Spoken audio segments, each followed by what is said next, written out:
الله من الشيطان الرجيم. بسم الله الرحمن الرحيم.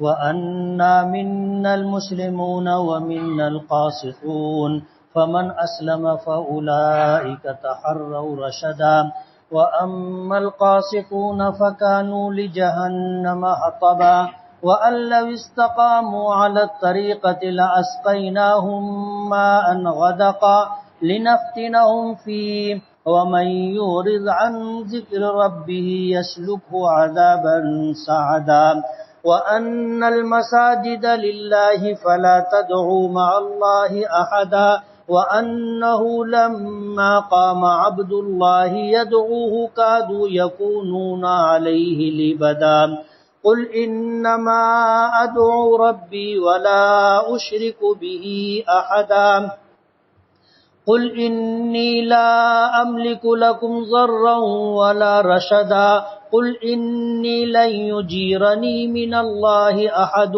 ولن أجد من دونه ملتحدا إلا بلاغا من الله ورسالاته ومن يعص الله ورسوله فإن له نار جهنم خالدين فيها أبدا حتى إذا رأوا ما يوعدون فسيعلمون من أضعف ناصرا وأقل عددا قل إن أدري أقريب ما توعدون أم يجعل له ربي أمدا عالم الغيب فلا يظهر على غيبه أحدا إلا من ارتضى من رسول فإنه يسلك من بين يديه ومن خلفه رصدا ليعلم أن قد أبلغوا رسالات ربهم وأحاط بما لديهم وأحصى كل شيء عددا. صدق الله العظيم.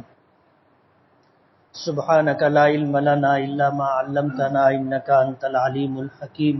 رب اشرح لي صدری ویسر لی امری واحلل عقدۃ من لسانی یفقہوا قولی.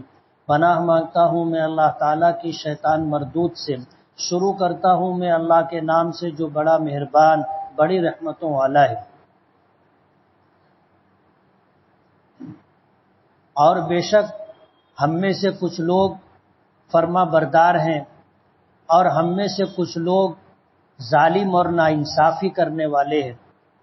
پس جس شخص نے تابعداری اختیار کی پس اس نے بھلائی کا راستہ چن لیا، اور جو لوگ ظالم اور بے ناانصافی کرنے والے ہیں پس وہ لوگ جہنم کے ایندھن ہیں. اور اگر یہ لوگ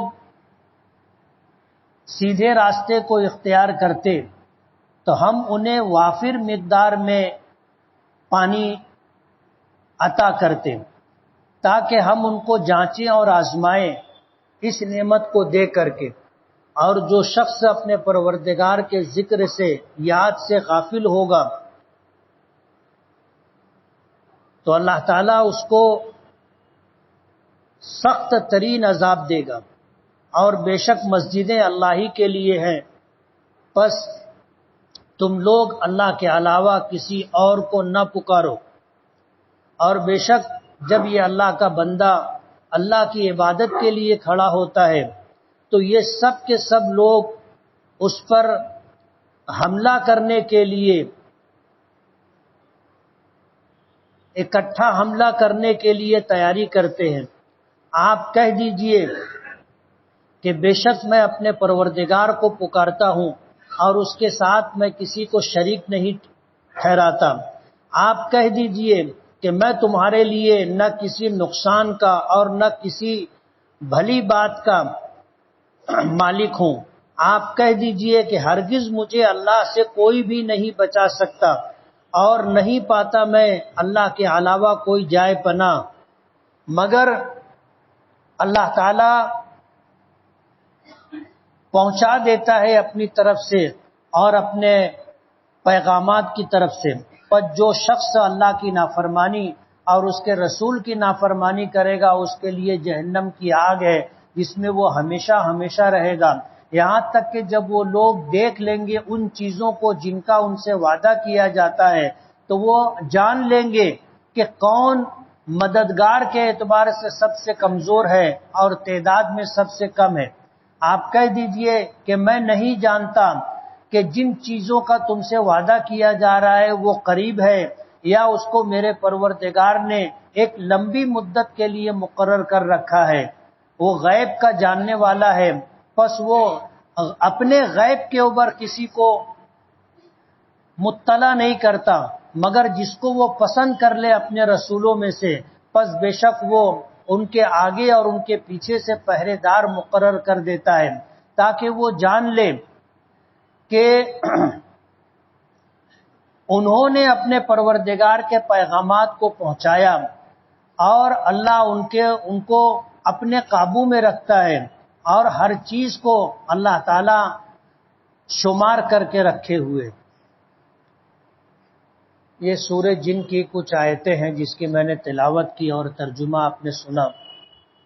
اوپر جنوں کا تذکرہ چلا آ رہا تھا۔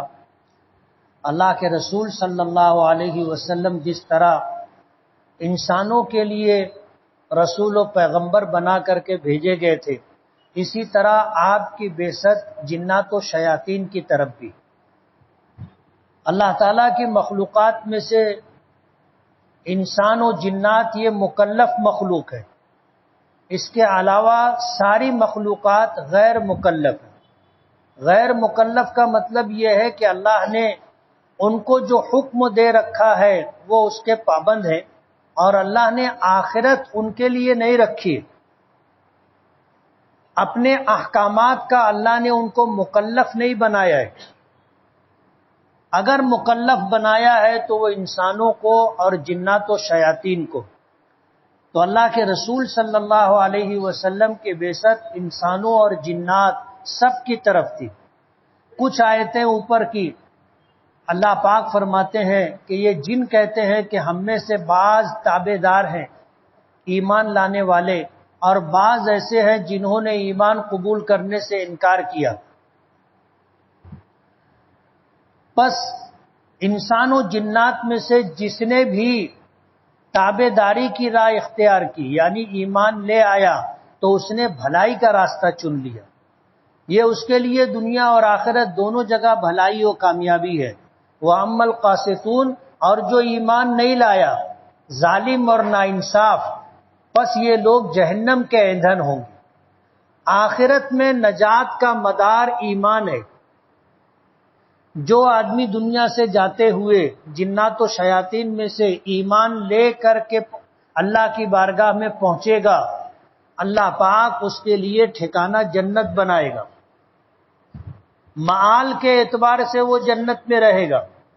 بدعمالیاں اگر اس نے دنیا میں کی ہے کہ ایمان تو لے آیا تھا لیکن نمازیں نہیں پڑھی، ایمان تو لے آیا تھا روزے نہیں رکھے، ایمان تو لے آیا تھا زکوٰۃ نہیں دی، حج نہیں کیا، ایمان تو لے آیا تھا لیکن شراب پی، زنا کیا، ایمان تو لے آیا لیکن جھوٹ ہے، غیبت ہے اور دیگر گناہوں سے حرام سے اپنے آپ کو نہیں بچایا، تو پھر یہ اللہ کے اختیار کی بات ہے کہ اللہ پاک چاہے تو ان بدعمالیوں اور نافرمانیوں پر اسے سزا دے، جہنم میں ڈال دے، اور جتنی بدعمالیاں ہیں ان کی سزا پوری ہو جانے کے بعد پھر اللہ پاک ایمان کی وجہ سے اسے جنت عطا کرے گا۔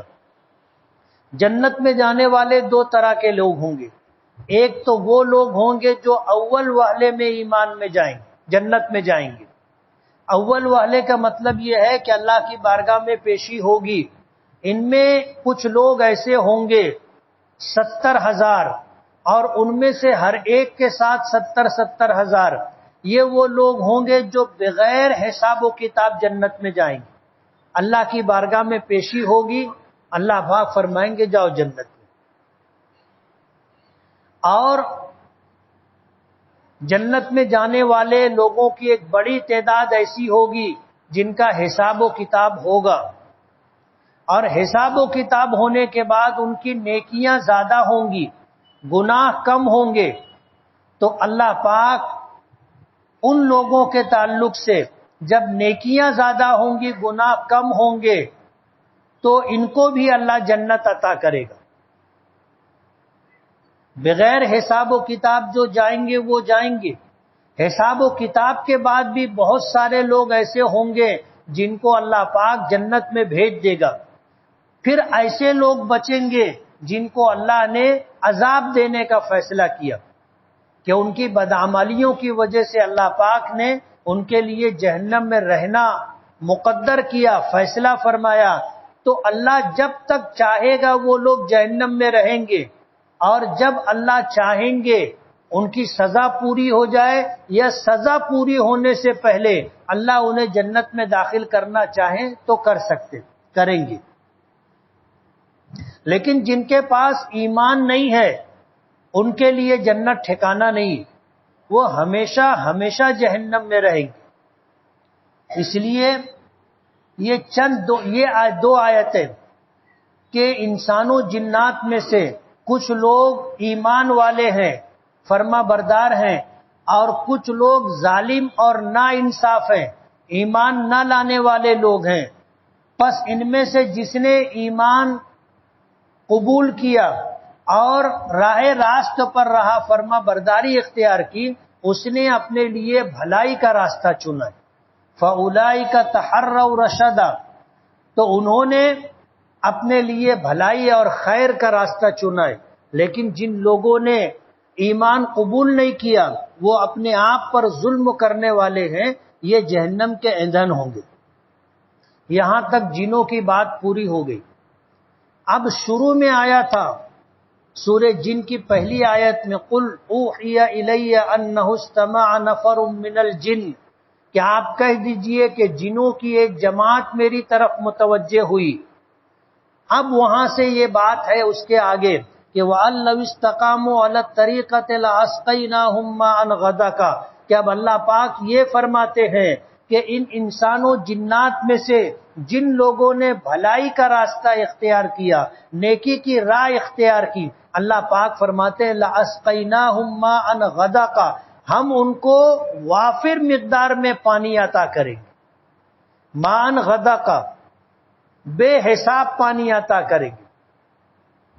مفسرین نے اس کو پانی سے بھی تعبیر کیا، اور پانی کے ساتھ اللہ کی جتنی نعمتیں ہیں اللہ پاک نے ان ساری نعمتوں کو عطا کرنے کا وعدہ کیا کہ یہ لوگ اگر بھلائی کی راہ پر رہیں گے، نیکی کے راستے پر رہیں گے، تو ہم ان کو دنیا بھر کی نعمتیں عطا کریں گے وافر مقدار میں.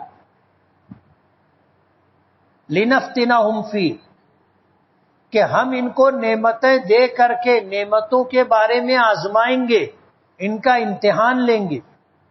جیسے قرآن کریم میں ایک اور مقام پر ہے کہ وَلَوْ أَنَّ أَهْلَ الْقُرَىٰ آمَنُوا وَاتَّقَوْا لَفَتَحْنَا عَلَيْهِمْ بَرَكَاتٍ مِّنَ السَّمَاءِ وَالْأَرْضِ، کہ اگر یہ بستی والے ایمان لے آتے اور اللہ سے ڈر کر کے پرہیزگاری کی راہ اختیار کر کے زندگی گزارتے تو ہم ان پر آسمان و زمین سے نعمتوں کے دروازے کھول دیتے، کہ زمین بھی ان کو زمین سے بھی نعمتیں ملتی اور آسمان سے بھی ان پر نعمتوں کی بارش ہوتی. تو دنیا میں بھی نعمتوں کے ملنے کے لیے ایک راستہ تو اللہ کی اطاعت و فرما برداری، اور کبھی کبھی ایسا ہوتا ہے کہ اللہ تعالیٰ دنیا کی نعمتیں آزمائش اور امتحان کے لیے عطا کرتے. جیسے یہاں فرمایا کہ اگر یہ وَأَن لَّوِ اسْتَقَامُوا عَلَى الطَّرِيقَةِ، الطریقہ اس کے دو مفسرین نے دو معنی بیان کیے. ایک تو یہ کہ اگر یہ سیدھے راستے پر رہتے تو ہم ان کو بے شمار نعمتیں عطا کرتے اور ان کو آزماتے بھی کہ اللہ کی نعمتیں ملنے کے بعد اب یہ نیک اعمال کرتے ہیں یا بد اعمالیوں میں مبتلا ہو جاتے. اکثر ایسا ہوتا ہے کہ جب آدمی غربت میں ہوتا ہے تو اسے ہری ہری نہیں سوچتی، وہ اپنا محنت مزدوری کرتا ہے، کماتا ہے، اپنا گزارا کرتا ہے. لیکن جب اللہ تعالیٰ مال دے دیتا ہے تو مال آ جانے کے بعد بہت ساری ایسی چیزوں کا ارتکاب بھی آدمی کرنے لگتا ہے جو نافرمانی ہوتی. مال کی وجہ سے آدمی بھٹک جاتا، مال کی وجہ سے آدمی گمراہی میں مبتلا ہو جاتا. تو اللہ تعالیٰ کبھی مال دے کر کے آزماتے ہیں، کبھی مال لے کر کے آزماتے ہیں. یہ اللہ کا ایک نظام ہے. بعض مفسرین نے یہ بات کہی ہے کہ اگر یہ لوگ گناہ کے راستے پر رہے، ہم ان ظالموں کو نعمتیں دیں گے دنیا کی اور پھر ان کو آزمائیں گے. وَمَن يُعْرِضْ عَن ذِكْرِ رَبِّهِ يَسْلُكْهُ عَذَابًا صَعَدًا، اور جو کوئی اپنے پروردگار کی یاد سے غافل ہوگا تو اس کو ہم سخت سے سخت عذاب کے اندر مبتلا کریں گے. اللہ کی نافرمانی کی وجہ سے دنیا میں بھی پکڑ آتی ہے. اللہ تعالیٰ جان کی، مال کی برکتیں اٹھا لیتا ہے.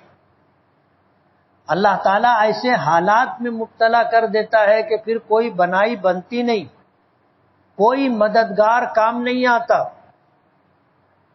سب کچھ ہونے کے بعد بھی آدمی کی پریشانی ختم نہیں ہوتی. یہ اللہ کا عذاب ہوتا ہے.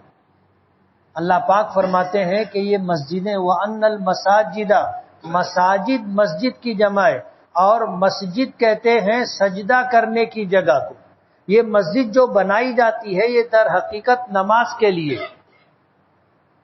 ایک اللہ کی عبادت کے لیے، صرف اور صرف اللہ کی عبادت کے لیے مسجد بنائی جاتی ہے.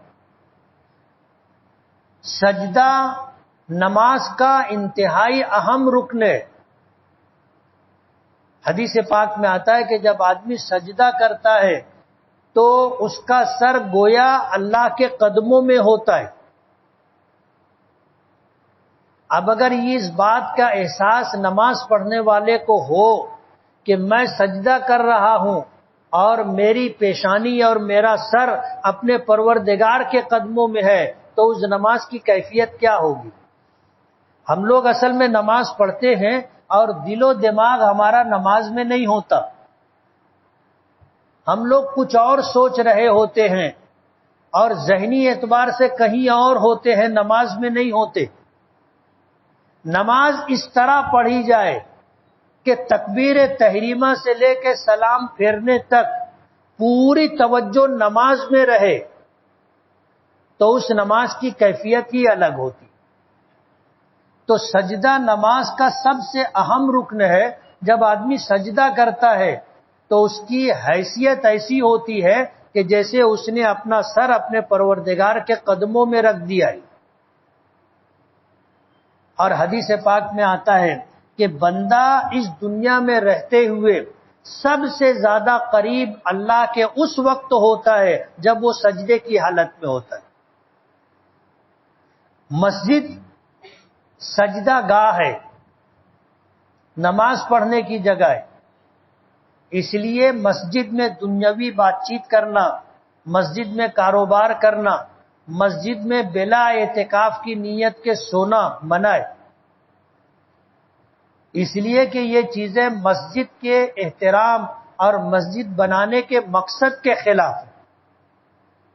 اسی کے ساتھ فرمایا فَلَا تَدْعُوا مَعَ اللَّهِ أَحَدًا، ان مسجدوں میں اللہ کے علاوہ کسی کو مت پکارو.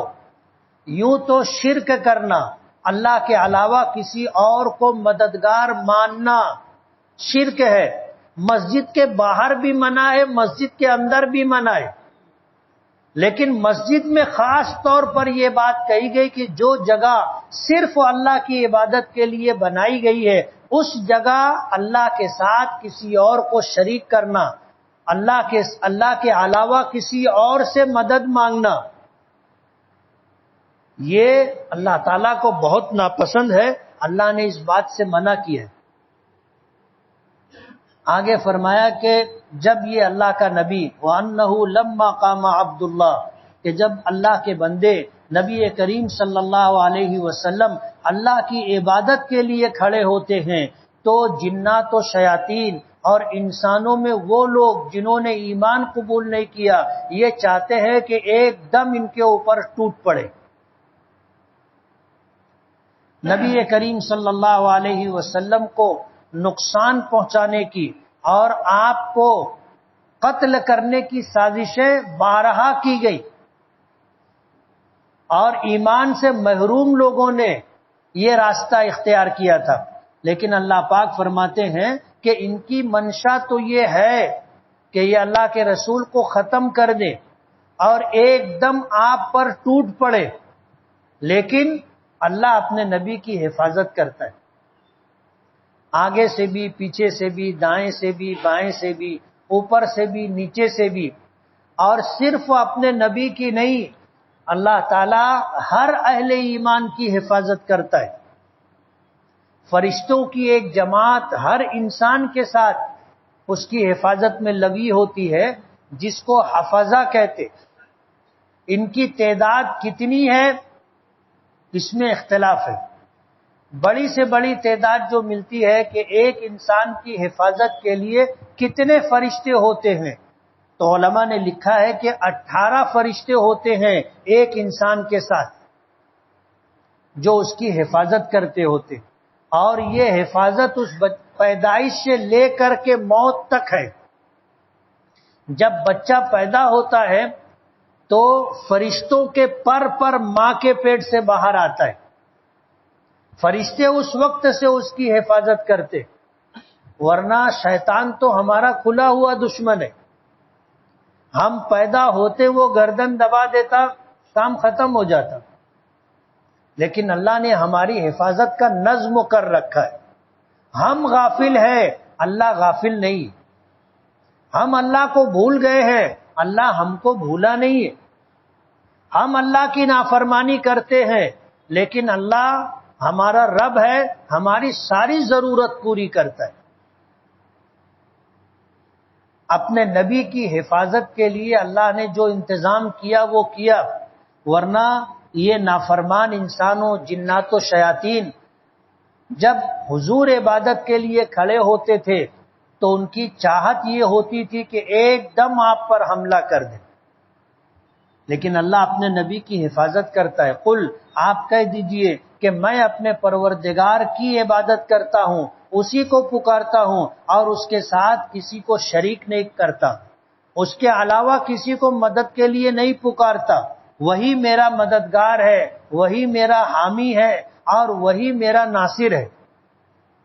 آپ یہ کہہ دیجئے کہ میں تمہارے لیے کسی نقصان اور نفع کا مالک نہیں ہوں، نفع اور نقصان اللہ کے قبضے قدرت میں، اور وہ جس کو نفع پہنچانا چاہتا ہے اسباب پیدا کر دیتا ہے، اور نقصان پہنچانا چاہتا ہے اسباب پیدا کر دیتا ہے، اپنی مدد ہٹا لیتا ہے۔ اللہ کے رسول صلی اللہ علیہ وسلم نے کہہ دیا، کہلوایا اللہ پاک نے کہ آپ کہہ دیجئے کہ میں اللہ کا بندہ ہوں، میں تمہارے نفع نقصان کا مالک نہیں ہوں، تمہارے نفع نقصان کا مالک اللہ ہے، میں تو اللہ کا ایک رسول ہوں اور اللہ کا ایک نبی ہوں، میں اللہ کا پیغام تم تک پہنچانے کا ذمہ دار ہوں، یہ میرا فرض منصبی ہے۔ کرنے والی ذات اللہ کی ہے، وہی ہمارے نفع اور نقصان کا مالک ہے۔ اس بات کو سمجھانے کے لیے اللہ پاک نے اپنے پیغمبر کو حکم دیا کہ آپ کہہ دو کہ لا املک لکم ضرا ولا رشدا، کہ میرے ہاتھ میں نہ تمہارا نقصان ہے اور نہ تمہارا نفع ہے۔ قل، آپ کہہ دیجئے کہ لن یجیرنی من اللہ احد، کہ بے شک ہرگز مجھے اللہ سے کوئی نہیں بچا سکتا، اگر میں اللہ کی نافرمانی کروں اور اللہ مجھے سزا دینا چاہے یا اللہ میری پکڑ کرنا چاہے تو پھر کوئی بھی نہیں ہے جو مجھے اللہ سے بچا لے۔ وَلَنْ أَجِدَ مِن دُونِهِ مُلْتَحَدًا، اور میں اگر اللہ کا عذاب آئے تو میں کوئی جائے پناہ نہیں پاتا، مجھے پناہ دینے والا صرف اور صرف میرا پروردگار ہے۔ الا بلاغا من اللہ ورسالاتہ، کہ کوئی جائے پناہ نہیں ہے مگر پہنچانا ہے اللہ کی طرف سے اور اس کے پیغامات کو پہنچانے کے لیے، اللہ اور اس کے رسول کی اس کے پیغامات کو پہنچانے کی ذمہ داری اللہ نے مجھے دے رکھی ہے، اور میں یہ کروں گا تو مجھے اللہ کی پناہ ملے گی۔ قرآن کریم میں اللہ نے اس کی وضاحت کر دی، وَمَن يَعْصِ اللَّهَ وَرَسُولَهُ فَإِنَّ لَهُ نَارَ جَهَنَّمَ خَالِدِينَ فِيهَا أَبَدًا۔ اور سن لو کہ جو کوئی اللہ کی نافرمانی کرے اور اس کے رسول کی نافرمانی کرے پر بے شک اس کے لیے جہنم کی آگ ہے جس میں وہ ہمیشہ ہمیشہ رہیں گے۔ یہاں تک کہ جب وہ ان عذابات کو دیکھیں گے جن سے ان کو ڈرایا گیا تھا، اس وقت وہ جان لیں گے کہ کون مددگار کے اعتبار سے کمزور ہے اور گنتی کے اعتبار سے کمزور۔ جب اللہ کا عذاب آ جائے گا یا میدان محشر کے اندر اللہ تعالیٰ کی قدرت، حاکمیت اور حساب و کتاب کے معاملات کو جب آدمی دیکھے گا، اس وقت اس کو سمجھ میں آئے گا کہ من اضعف و ناصرہ، کہ کون بے یار و مددگار ہے۔ آج دنیا میں آواز ملانے والے لوگ مل جاتے، لیکن کل میدان محشر میں مشرکین اور کافرین کو سمجھ میں آئے گا کہ کس کے ساتھ مدد ہے اور کس کے ساتھ مدد نہیں ہے، انہیں معلوم ہو جائے گا۔ آپ کہہ دیجئے کہ جن چیزوں کا اللہ نے وعدہ کیا ہے اللہ بہتر جانتا ہے۔ الحمدللہ کہ اللہ کا وہ عذاب قریب ہے یا اللہ کا عذاب دور ہے، اللہ بہتر جانتا ہے، مجھے پتہ نہیں۔ اللہ عالم الغیب ہے اور وہ اپنے غیب کی باتوں پر کسی کو بھی مطلع نہیں کرتا مگر جسے اپنے رسولوں میں سے پسند کر لے۔ عالم الغیب اللہ کی ذات ہے، اور غیب کی باتوں کو اللہ کے علاوہ کوئی نہیں جانتا۔ اللہ ان غیب کی باتوں میں سے کچھ باتیں اپنے رسولوں کو بتا دیتا ہے، اور یہ جو باتیں ہوتی ہیں ان کی نبوت اور رسالت کی دلیل ہوتی ہے۔ اللہ پاک بذریعہ وحی ایسی باتیں اپنے نبیوں کو، رسولوں کو بتا دیتا ہے جو انسانوں میں سے کسی کو معلوم نہیں ہوتی۔ تو غیب کا جاننے والا صرف اللہ ہے، اور اللہ کے نبیوں اور رسولوں کو بھی غیب کی خبر نہیں ہوتی، بس وہی ان کو معلوم ہوتا ہے جو اللہ پاک ان کو بتا دیتا ہے۔ الا من ارتضى من رسول، مگر اللہ اپنے رسولوں میں سے جسے پسند کر لے اسے کچھ غیب کی باتیں بتا دیتا ہے۔ فَإِنَّهُ يَسْلُكُ مِن بَيْنِ يَدَيْهِ وَمِنْ خَلْفِهِ رَصَدًا، اور پھر یہ غیب کی باتیں جب اپنے نبی اور رسولوں کو بتائی جاتی ہیں تو اللہ پاک کی طرف سے اس نبی کے آگے پیچھے دائیں بائیں اوپر نیچے فرشتے ہوتے ہیں جو اس کی حفاظت کرتے ہیں۔ اس غیب کی بات جو اللہ اپنے رسولوں کو بتاتا ہے رسول کے علاوہ کوئی نہ سن سکے۔ جنات و شیاطین میں سے کوئی چپکے سے قریب آ کر کے نہ سن لے، اس کے لیے اللہ پاک کا یہ انتظام ہے کہ فرشتوں کی ایک جماعت ہوتی ہے، جو ایک فوج ہوتی ہے۔ جب اللہ اپنے رسولوں کو غیب کی کوئی بات بتاتا ہے تو چاروں طرف سے فرشتے نبیوں کو گھیر کر کے رکھتے ہیں تاکہ جنات و شیاطین میں کوئی قریب آ کر کے سن نہ لے۔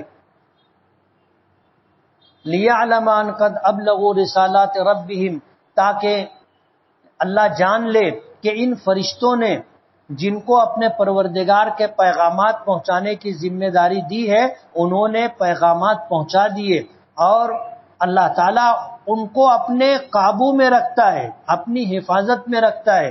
وَأَحْصَى كُلَّ شَيْءٍ عَدَدًا، اور اللہ تعالیٰ ہر چیز کی گنتی کو جانتا ہے اور ہر چیز کو اللہ شمار کرتا ہے۔ سب کچھ اس کائنات میں کس کو کیا مل رہا ہے، کم زیادہ، اللہ کے علم میں۔